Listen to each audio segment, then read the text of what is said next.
So this afternoon I'm very pleased to welcome Joel Dean, Hermit of Harrogate, who is going to talk to us this afternoon about what he does. So I'm sure we're going to have a very entertaining afternoon.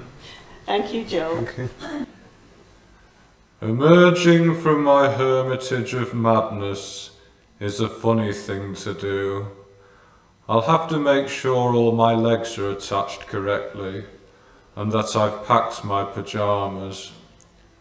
I'm sorry I'm a bit potty, but it helps me through life. Going mad stops me going mad. Well, hello, how do you do? And welcome to this month's event about Lead Me to the Weird Places, a Hermit's Book of Madness. Well, this afternoon, like Ebenezer Scrooge, you'll be visited by 3 ghosts who all have something to do with it. Now, it's probably a bit early for that reference, but it is the month of Halloween after all, so it'll probably do. Anyway, first up we have George Perkins.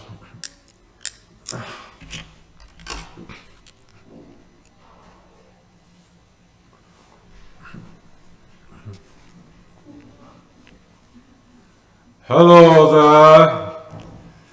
It is a great honour for me to be here in the library. Usually I'm not allowed near such places. Putting ideas into people's heads can be a bit of a dangerous business, especially people like me, ho ho ho. Anyway, it's rather appropriate because I'm here to talk about a book, and the library's full of them. You can't move for the blooming things. It is the Hermit of Harrogate's will that this book be published, and I am here to proclaim his will. He chose me because I am mad, and the Hermit of Harrogate looks very favourably on those that are mad. I met him in a pub one day, eating a Scotch egg and a curry at the same time, a miraculous act if there ever was one. He said that he was a bit bored of his life and wanted to be worshipped as a god. He asked me whether I would like to be his prophet. I replied in the affirmative. He then said, if I am to be worshipped, then the people must know my words. If I tell them to you, will you write them down for me? You know, act as my scribe. As the world was spinning far too fast for me, I agreed. I thought it would slow things down a bit. The book I now hold in my hands is the result. If you buy a book and enjoy it, and would like to worship the Hermit, then do please let me know, and I will pass it on to him as best I can. There is a part of me that would like to rise above the Hermit and become a god myself, but I know that is wickedness talking, and I mustn't give in to it. It would make the Hermit angry and spoil our relationship, not to mention ruin our day trips to Scarborough. Besides, there is nothing mystical about the name George Perkins. It is far too sensible and commonplace. I wish the Hermit's origin story and how I met him were a bit more dramatic, but it is exactly how I describe. Perhaps you could come up with a more exciting mythology. I've tried to myself and failed miserably. I think that what we'd like to make clear is that both of us are not trying to deceive you. We're not saying the things in this book really happened, but they might have happened, and that is enough for us. Hopefully, it will be enough for you too. Anyway, I hope you enjoy the book, take it to heart, and become a convert a bit like me. From the Hermit of Harrogate's loyal scribe and proclaimer of his will, George Perkins, also part-time lavatory attendant. Anyway, here he is now, your friend and mine, the jolly old hermit.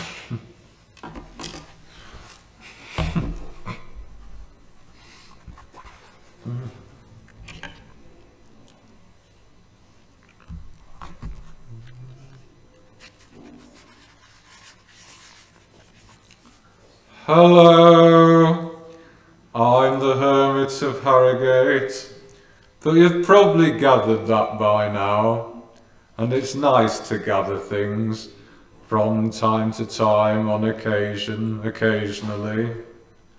So here we are, all assembled in the jolly old introduction. Isn't it spooky?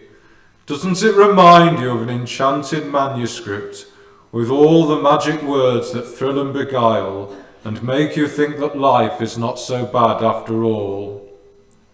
I have authored this book to be deeply boring, for that has been my one great aspiration in life. I've never had an interest in being interesting. Such a thing bores me. I long for rainy days, empty bus shelters, and people dribbling incontinently in untidy corridors. I have also authored this book to be stranger than I am, because I do not feel I am strange enough already. There's always room for improvement, as they say. Perhaps this book is one great big magic spell. Perhaps it is just a figment of an overactive imagination. Perhaps it is just a madman's dream on a hot sunny day in the asylum. Perhaps these words will run away once they've been read, never to be seen again. Who can tell? But I want to show you things, reveal things, leave things behind. The universe is full of hidden strangeness, and I want to reveal it all through my writing. Whether I've succeeded, even to a small degree, I leave for my readers to judge. Life is always a complex thing. All proceeds of this book will go towards setting me up in my ideal permanent base, a cottage in the centre of a hedge maze. Then people can visit me and tell me all sorts of fantastical tales, and I can collect them in a massive tome. We will be a most convivial consortium. Think of this book as a blood-spattered diary plucked from the arms of a ravaged corpse. I offer it as a means of escape, as a gateway to paradise, or at the very least, a day trip to Scarborough. I need to get this book out there because I need something that reflects my personal experience. Perhaps these stories and poems will chime with you. I can only hope that they do, for it will save me from the dark abyss. For there will always be truth somewhere. There will always be acceptance, beauty and tolerance. You must go and search for them. Perhaps you will find them here, where the wild things dwell. Set out on this journey with me, and you will see such sights as you never dreamed of. You will discover things that will make you go mad. You will behold the terrors that haunt my soul. For there is murder somewhere, there is death, but perhaps the power of my words will heal you, or at the very least, give you something to think about as you wait in the dark. I would have written more, but being a hermit, I'm not supposed to compose at all. But I've done this on the sly, while the master was at his gin and his mistress and his monopoly. He's quite a busy man. I mean, I know you desperately wanted that new bike for Christmas, but this will have to do. Anyway, I do hope you continue to enjoy life. Oh yeah, I also want to be worshipped as a god, but I think Georgie boy's already mentioned that, the daft bugger. If that's something that interests you, let him know, and he'll let me know, and we'll all live happily ever after, or something like that. Farewell for now. Now, you're probably wondering who is the man behind this mystery. When I say mystery, I do in fact mean me, because I am one, but hermits very often are. It is the one idea we cling to through the pouring rain.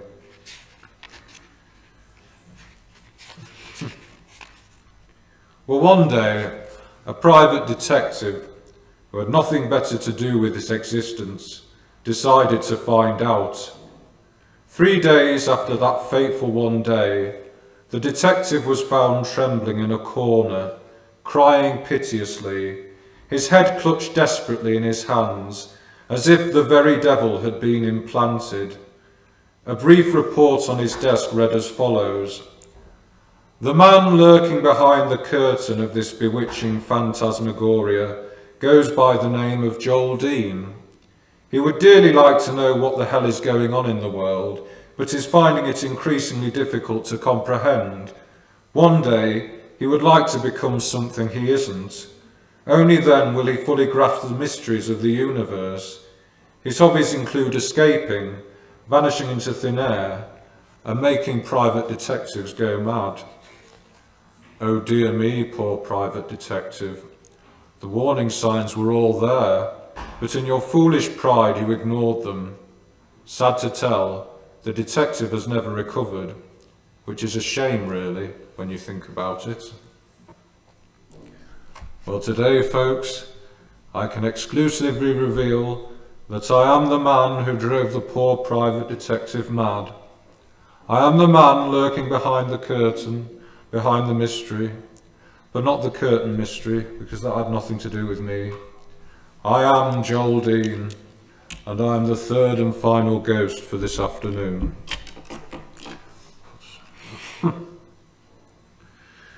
Well, I suppose you'll be wanting to know all about the book.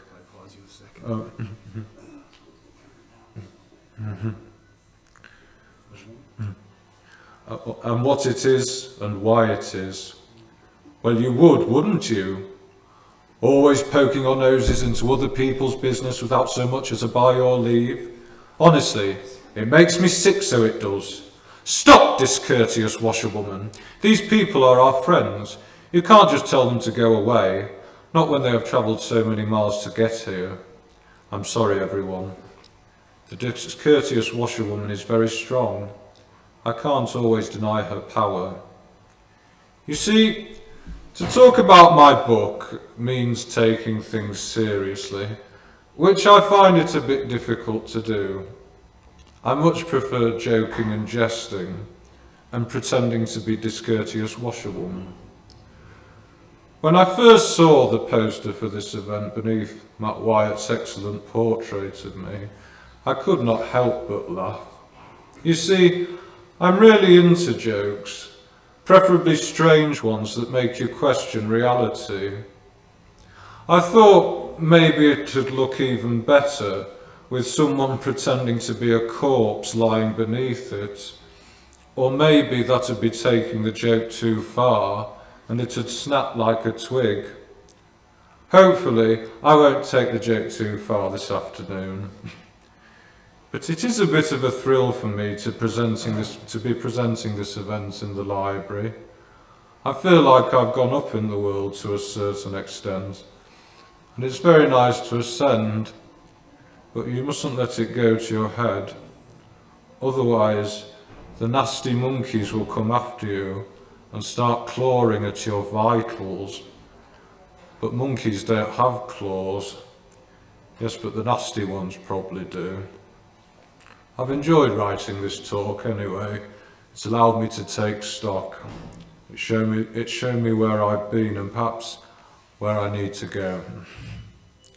So, who is the Hermit, I hear you ask? Well, I once watched a documentary presented by Tony Robinson called The Worst Jobs in History. And one of the jobs he talked about was a hermit. In the 18th and 19th centuries, landowners employed people to be ornamental hermits in their landscape gardens. I've always found this idea rather appealing, so much so that in 2017 I became a hermit in the basement of 9 Cambridge Road. My friend rented the building from a charity called East Street Arts. The upstairs was used as an art gallery and performance space, and my dwelling, or grotto if you will, was in the basement. It was very jolly in those days. We used to have tea and cakes and everything. I called myself the Hermit of Harrogate because that's where we were. and it's also where I was born and brought up. It's where we are now, in fact, or so I'm led to believe. What I tried to do was build up a bit of mythology surrounding this hermit. So on the 23rd of May 2017, I wrote the following. An ancient scroll has been discovered during an archaeological excavation of the Valley Gardens. It foretells the coming of the Hermit of Harrogate and where his hermitage shall be located. That preceded the announcement the next day of what Adam and I were going to be doing on Cambridge Road. Subsequently, I actually made the ancient scroll and displayed it in the gallery. It can be seen over here, you can have a look at it a bit later on. Adam had it framed with the brass plaque when we went for an audition in Newcastle, but it probably didn't go very well. The ancient scroll received its grand homecoming on Saturday the 15th of July, having been in Armley for many years.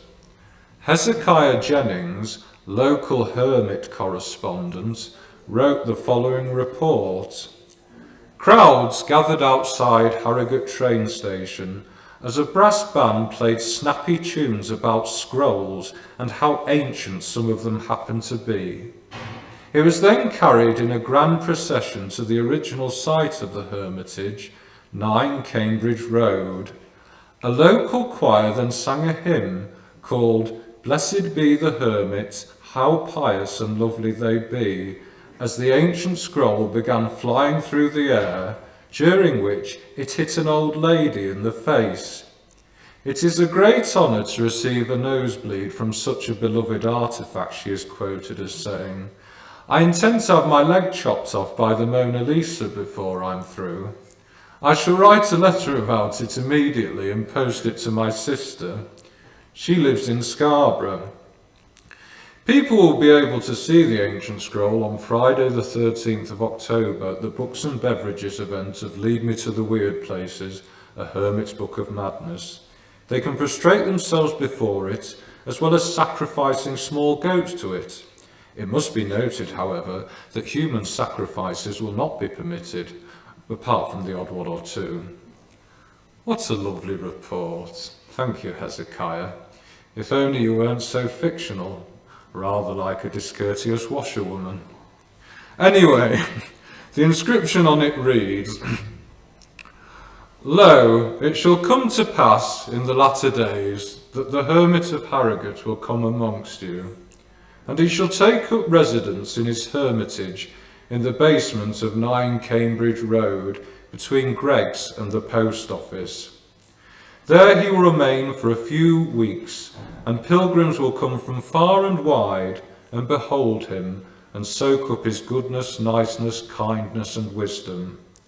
And lo, after those few brief weeks, he shall piss off to heaven and Disneyland, with everyone waving handkerchiefs at his departure, tears streaming from their eyes and going boo-hoo-hoo. A lot of this is heavily inspired by my Mormon upbringing. And that's particularly evident with the phrase latter days. When Adam and I embarked on a similar endeavour in a disused bank in Armley, a visitor picked up on that. The Mormon Church's official name is the Church of Jesus Christ of Latter-day Saints. The Book of Mormon is a religious text that is said to have been buried by Moroni in the hill Cumorah in present-day Manchester, New York. He then appeared to Joseph Smith as an angel in 1827 and revealed the location of the plates, which Smith then dug up. This history of the Latter-day Saint movement is something that has had a huge impact on me and contributed a lot to the ideas in Lead Me to the Weird Places, because it's the history I grew up with. And when we started the whole Hermit of Harrogate thing, we toyed with it becoming a religion, but I think that's quite a hard thing to do practically. Nonetheless, it is an idea I play with in the book. However, remember my friend Lydia sending me a message saying the Hermit of Harrogate could be like Joshua Norton, who in 1859 declared himself Emperor of the United States. He had no political power, but nevertheless was treated deferentially in San Francisco, and currency issued in his name was honoured in some establishments that he frequented. In a similar way, I see the Hermit of Harrogate more as a title than I do a character, although it does tie in with my comedy persona when I'm trying to come up with amusing material. Now, a word on the way the Hermit of Harrogate dresses. The look of top hats, cravats and waistcoats reflects my love of Victoriana, and this partly comes from growing up in a Victorian town where you can try on Victorian clothes in the Pump Room Museum. Also, as a child, I had a love of magicians, and that was as much about the way they dressed as the tricks they performed. And as an adult, one of my greatest joys in life was seeing Dita Von Teese perform one of her burlesque routines dressed in this manner at the London Palladium. I'm pretty sure that took me to paradise. Other inspirations include the garb of assorted Doctor Who's, particularly dandy action man John Pertwee. But I also like the idea of the broken down swell. This is the persona adapted by Ella Shields in the song Burlington Bertie from Bow, a comic ditty about a penniless Londoner who affects the manner of a well-heeled gentleman. I think this has a similarity with Chaplin's tramp character, because, to quote My Fair Lady, the difference between a lady and a flower girl is not how she behaves, but how she is treated. It is trying to find treasure in the gutter, because as Oscar Wilde said, we are all in the gutter, but some of us are looking at the stars. It is the power of imagination, of seeing beyond the drab day-to-day. So some tatty circus posters can become an ancient scroll, Burlington Bertie can become a well-heeled gentleman, and bread and water can change into tea and cakes, as they say in Mary Poppins. So that's the hermit side of things. What about madness? Well, this is all based on my love of mad comedy. And when the lines blur between this style of performance and genuine eccentricity, it can be seen in Variety and Music Hall. They say Dan Leno's material had similarities to Spike Milligan and Monty Python. Dan Leno ended up in a lunatic asylum. He pointed to a clock and asked a nurse, "Is that clock right?" "Yes," she replied. "Then what's it doing here?" asked Leno. Max Wall used to sing, I'm mad, it's sad but it's true, I froth with wrath, bite chair legs in two. Ken Dodd, whom I had the great privilege of seeing on several occasions, as well as attending his funeral in Liverpool, used to joke, "It's 15 years since I went out of my mind, I'd never go back." I found the recent news story about Ken wanting his private notebooks destroyed and his widow Lady Anne going against his wishes because she felt they were invaluable completely fascinating. Some of them are currently on display at an exhibition in the Museum of Liverpool, and I'm most anxious to see them. It's the humour of the Marx Brothers, the Crazy Gang, the Goons, Peter Cook, the Pythons, and also Jimmy James and his Animals in the Box sketch, which can be compared to Beckett and Theatre of the Absurd. Amazingly, I've seen Jimmy James's son, Jim Casey, perform this routine with James's nephew, Eli Woods, at the City Varieties in Leeds as part of the good old days. Reading about surrealism in music hall and variety and performers I never had a chance of seeing, it still amazes me I managed to see this legendary routine performed live.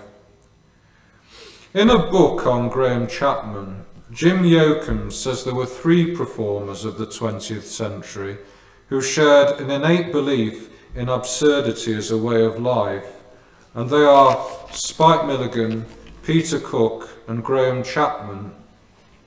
This idea has had a huge impact on me as well. You could perhaps add Peter Sellers to that list, and also Vivian Stanshall of the Bonzo Dog Doodah Band, whom I studied at university. Of course, no doubt all this runs deeper and further back in time, with the difference between the full artificial and the full natural, as well as the fact that you could pay to see the inmates at Bedlam. This enters the realm of the exploitation of the mentally disabled and the mentally ill. There certainly is a darker side to madness, and it's part of the reason why I love horror films. When you enter a completely different world and leave reality and sanity behind, when you are in fact led to the weird places. That's the other part of the title of this book. It takes its name from the last poem within it, which I wrote in praise and celebration of my love of folk horror. Folk horror is a subgenre that includes elements of a rural setting and isolation and themes of superstition, folk religion, paganism, sacrifice, and the darker aspects of nature. The so-called unholy trinity of folk horror are considered to be the films The Wicker Man, Witchfinder General, and The Blood on Satan's Claw. I have a deep love for all 3 films, particularly The Wicker Man. I loved its weird atmosphere, its central conflict of different belief systems, and the brutal and unforgiving ending. Lead me to the weird places has become a mantra of mine. I think that's ultimately what I want art to do for me. To take me to somewhere totally different that I wasn't expecting. I want to feel scared, dazzled, and ultimately confounded. But I also want to have a few giggles along the way, because a spoonful of sugar helps the medicine go down. We're back to Mary Poppins. That's my influences, but where do specific ideas come for me? What is my writing process? Well, sometimes I can have an initial thought or idea that just sort of comes to me. I don't know the full details of what the story will be about, but I just take that initial idea and run with it to see where it leads, hopefully to the weird places. That was the case with The Man Who Had No Money. I was obsessed with the idea of someone who had no cash. I suppose it's the inherent drama of that scenario. Then the idea of ringing the police has a certain twisted logic to it, because obviously people ring the police if they have a problem. But it was also the idea that people ring the police for absurd reasons. I remember watching Crime Watch once, and one of the people on the programme said someone once rang the police because their curry was too hot. The absurdity of this has always stayed with me. But I didn't know where the story would go from that initial idea. So I suppose you could describe me more of a pantser rather than a plotter. And the actual story turned out to be a sort of game. I love stories that are puzzles, riddles, enigmas or labyrinths that very often climax in death of some kind. A fine example is Louisa Baldwin's ghost story, The Real and the Counterfeit. For our little games are counterfeit, but death is very, very real. The same is also true of empty milk bottles. I actually wrote this on a ghost story course with Mark Gatiss. Gatiss has been hugely influential to me. I share his passions of Doctor Who, H.G. Wells and Sherlock Holmes. He contributed enormously to my love of horror through his excellent history of horror documentaries. He also introduced me to the world of M.R. James when he made a documentary about the ghost story author in 2013, and also through his adaptation of the tractate Middith. He's gone on to do many other adaptations of M.R. James stories since. And when Mark Gatiss and Stephen Moffat announced they were going to do an adaptation of Dracula, I was the happiest man in the universe.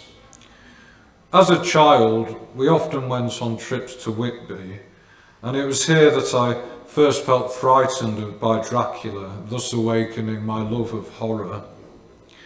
Something I really enjoyed reading as a child was Room 13 by Robert Swindells, a wonderful take on the Dracula legend.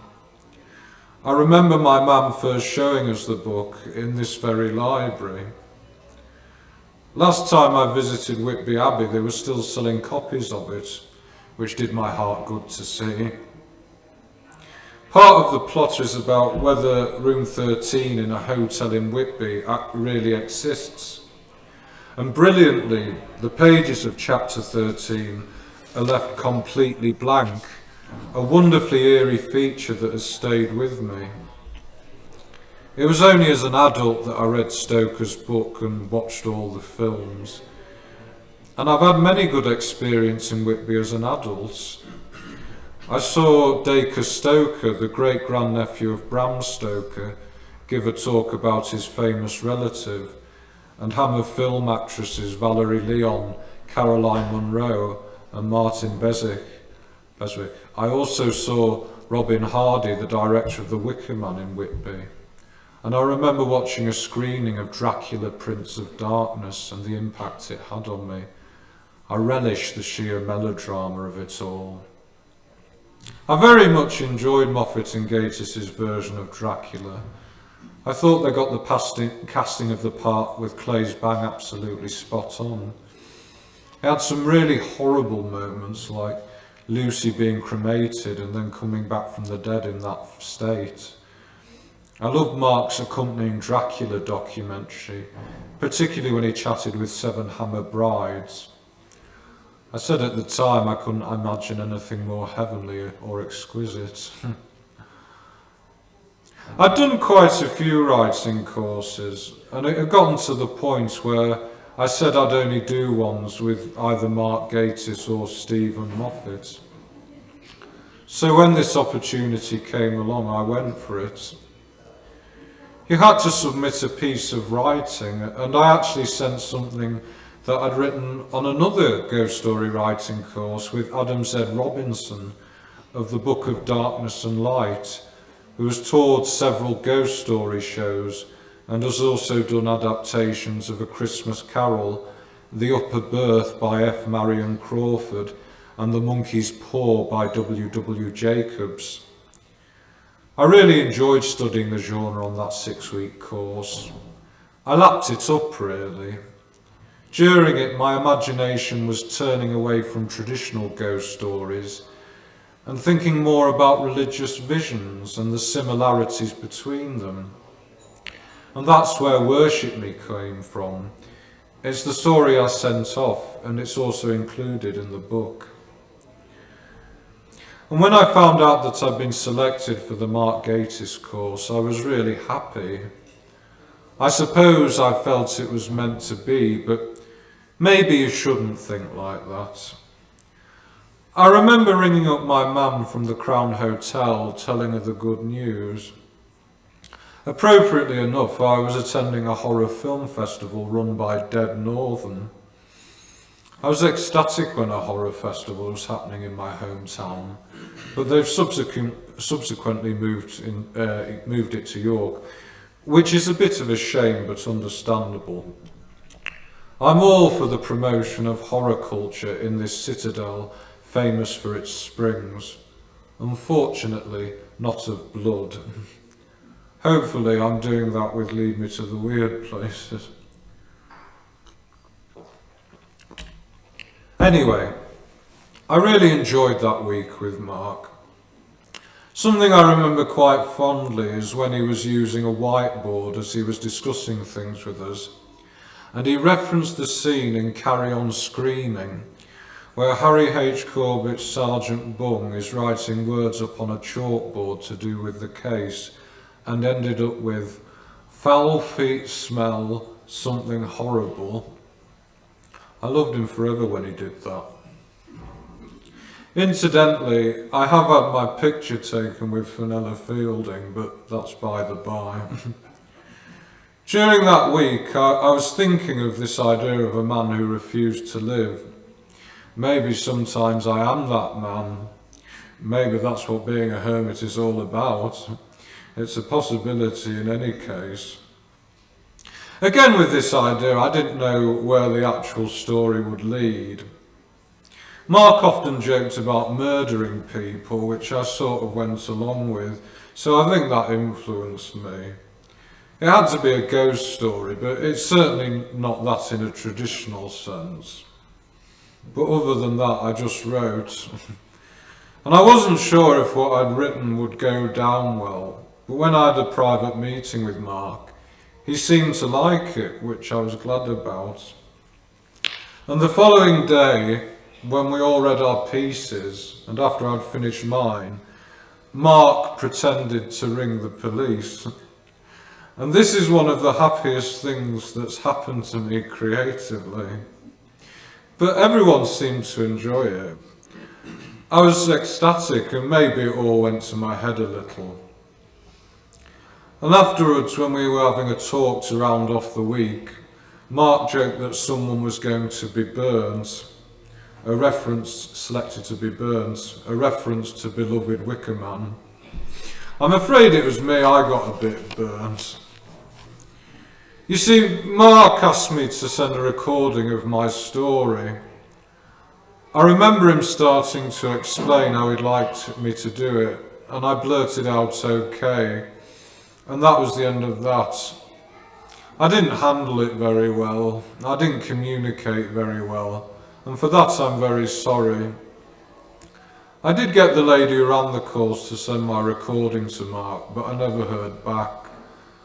I've been disappointed with myself in the way things turned out, but the whole experience added to my desire to put a book of my poems and short stories together.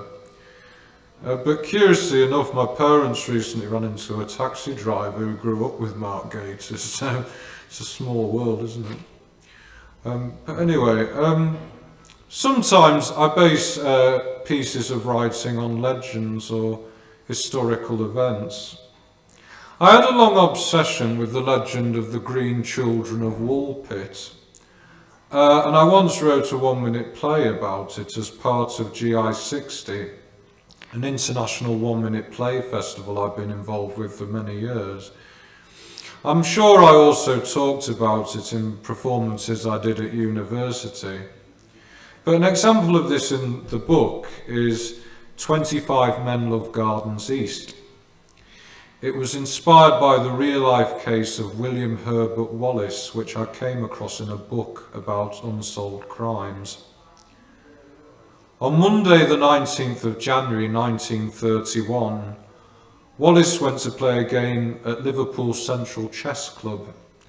While there, he was handed a message. It requested that he called at 25 Men Love Gardens East the following evening to discuss insurance with a man calling himself R.M. Qualtrough. The next night, Wallace made his way by tramcar to the south of the city, but he discovered there were Men Love Gardens north, south and west, but no east. After searching the district for about 45 minutes to no avail, he returned home, only to discover his wife had been brutally beaten to death in the sitting room. I think this true-life crime story has similarities to the plot of The Wicker Man. It is the eeriness of that dramatic moment when the reality of what you have so firmly believed in suddenly falls away and you are presented with a terrifying new one, that of death. For Sergeant Howie, there was no mystery to be solved, and he was the one to face the Wicker Man. For Wallace, there was no R.M. Qualtrough or 25 Men Love Gardens East, and he must face his wife's battered, bloody corpse. It's the idea of being trapped by fate and the horror of inevitability. I also think of people in their cells, facing the prospect of execution, counting down the days. Follow the Prophet was my artistic response to Joseph Smith and the Mormon faith, which I talked about earlier. I think with someone like Joseph Smith, there are three options. One is that they made it up. Two is that they really did see what they claimed to. And three is that they didn't see anything, but they genuinely believed that they did. In my story, I decided for it to be someone who made it up, albeit for what he felt were good reasons. Some have interpreted Joseph Smith in this way, and I think this is probably the easiest option to write about. Although I am a great admirer of the film Saint Maud. Throughout this film we are presented with depictions of events as Maud sees them and how they are in reality. I think film is a great medium for the juxtaposition of these two versions of events that maybe would be hard to achieve on the page in the same way, but I think it's the role of the unreliable narrator. Nonetheless, Josiah Smedley in my story does receive a comeuppance, but in a very extreme, violent way. I think it is an exaggeration of the way I feel about Smith. Horror dramatises death and the spectacle of death and places huge emphasis on it. And I think that's what horror really, essentially, is all about. I'd now like to use this platform to take a few moments to talk about creatives in and around Harrogate that I have a connection with. There's a lot of interesting things happening in the area by very interesting, talented people. I've really enjoyed being part of Harrogate Writers Collective, which was formed last year. Being able to share work in a supportive group like that is invaluable, and the encouragement of Fiona, who runs it, and Tony influenced me greatly to put a book together. I wasn't entirely sure about doing it, but it was largely their encouragement that helped me make the leap, and I'm glad I've done so. Harrogate Writers Collective meet fortnightly in the North Bar, and I'm excited to be a part of the anthology of work they are putting together. I'd recommend it for anyone who has an interest in creative writing. Also, plans are afoot to adapt Lead Me to the Weird Places for the stage, or at least to do something performative with it. I'm going to be doing this with my friend Adam, whom I met at York St John University. I was studying there and ran 9 Cambridge Road. We're going to try out our ideas at 2 events in the near future. One is the Good Room, a psychedelic horror cabaret at Micklegate Social in York on the 27th of October, organised by Ben Rosenfield and Kieran Tanner, who studied theatre in York, a bit like us. We'll also be performing at Fledglings, Scratch Night for New Performance at the Wesley Centre. This is an event that the theatre company Flights of Fantasy have organised with Harrogate Theatre. It's in the brochure over there. I met the people who run the company, James and Ellen, through participation in the wonderful Harrogate Theatre community shows Hourgate and 122 Love Stories. They've been organising regular open mic nights at Starling called Winging It, which I very much enjoyed taking part in. Again, like Harrogate Writers Collective, I'd really recommend it for creative folk. I've mentioned Matt Wyatt's portrait of me, which is part of his excellent exhibition and can be viewed upstairs. Matt's a local artist who is very keen to promote creativity and culture in the town, so I'd recommend having a look at that after if you haven't already seen it. Matt's written also some very nice words about me. A friend of mine called Connor has sent me a fabulous short film script recently based on another story from this book called Have You Seen the Ruins? I wrote that story at university and we incorporated it into Journey to Caraway, which is a show Adam, Michael Holmes and I wrote together in our final year. The show won the Graduate Prize, which involved being mentored by York Theatre Royal and performing there.